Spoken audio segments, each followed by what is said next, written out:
is on his way to becoming a keynote speaker. This morning, he will provide a speech that discusses the things that can go wrong for an entertainer and, yes, a public speaker. Please welcome Toastmaster Tim Ricke with his speech titled, Playing the King.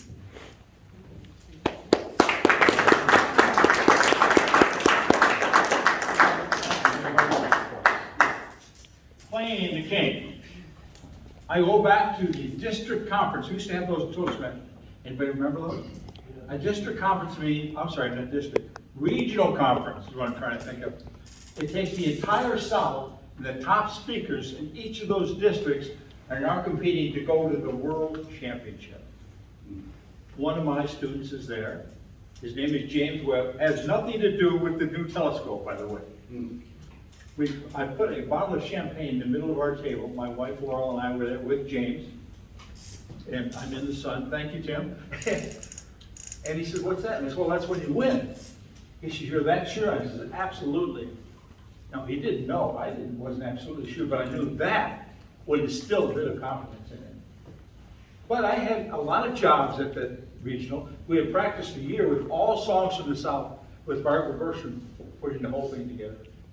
And as we're doing that, as we're finishing those songs at the beginning of this event with over 1,000 people in the room, I had to slip off the stage and go around the back, put on my Elvis jumpsuit, and I'd show it to you, but I lent it to a Toastmaster some time ago, and I don't know anything. I got it, Tim, I got it, I brought it. Oh, that was you. Oh, my gosh, thanks. Oh, yeah. Thank you very much. Now my beautiful wife, she is very creative, and this is what. Ooh. She did a beautiful job, didn't she? Give her some applause. She's not even.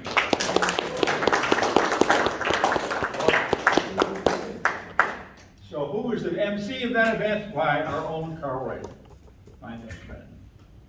And he announces to start the music, supposed to be intro, I'm supposed to be in from the side, and Carl is saying, Elvis is in the room. Because I'm finishing the whole Southern thing with glory, glory, hallelujah. Fifth, right? And so what happens is the guy on the musical board doesn't start it. Now the thing is, I went down and did a pre-check that afternoon. Found out where the stage was, made sure he had the tape backed up, everything was all played.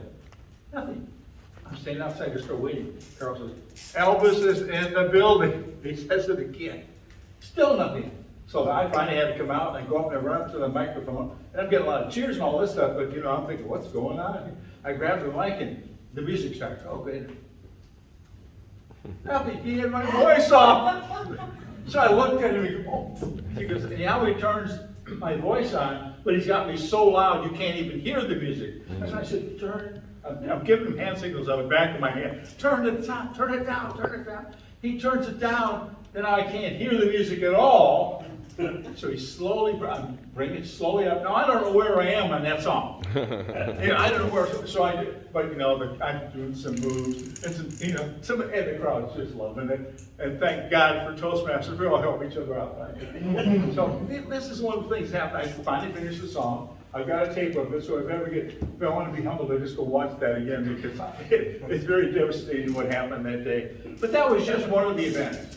Now there was an event where I was in Punta Gorda, Florida, singing to a women's conference. My workshops, my concerts were all for charities. I never took money for them. We just say thanks for giving me a voice. So I'm there and I'm singing, and it's hot in this place, and I have a glued-on sideburn. So I'm going over and I'm singing to this one woman, and I'm thinking, are you lonesome tonight? Sideburn pulls up. Now, the audience does not know what to do because they don't want to embarrass me. So I said, wait a minute. So I stood up and I went like that, and then they applauded and then laughed, and it was a lot of fun. But you see, every time I did one of these shows, something would go wrong. There was another show where I'm doing for the Humane Society in Sanford, and I'm in the back, and I have to listen to the beats of the music because it's a karaoke background. You can't miss a beat because you'll be off when you start to sing. It's not like having a band back of you. The band follows the singer, not the other way around. So I'm in the back and I'm counting beats. The 20th beat, I'm up there, I grab my guitar, 21 over my head, 22, grab the mic, 23, one for the But I get up there, my guitar's not there. And from the back of the room, I hear, "You're gonna kill me." So I said, "Hey, Jim, we're going to do that one more time." So I go all the way back, and we did. It was a great show. But you know, the unique thing was, everybody at a charity is with you. It's a very rewarding experience. And you see the examples of what happens. Now, probably I hit the big time. I get a call from a network marketing company who wants you to do a concert for us in Las Vegas at the MGM Grand. Whoa! With fly to Las Vegas. And am I still in the sun here? And it's at night, but they did tell me it was outside a poolside. Not poolside, I don't care what it is, it was the end of July. It is not cool. So I get out there to sing, my tape breaks. The tapes were good, what am I gonna do? So I hear this guy walking around playing the guitar. I said, "Do you know Are You Lonesome Tonight?" I gave him 2 songs. He says, "Yeah." So luckily for Tony, he's from Italiano, he accompanied me to those, and it worked. You see, we turned that completely around at the worst time they happened. Now the final one. Now that's it. I'm up there and I'm saying I'm going to do Who's So Choose, and there's a point where I swing the guitar. When Elvis did the guitar thing, he'd go like this with his guitar. Well, what happened? My belt fell off. And I can't bend over. I'm holding the guitar, so I just tabletop moment. I just looked at the audience and I said, "Hey, baby, wait to see what comes off the next show." And that worked out.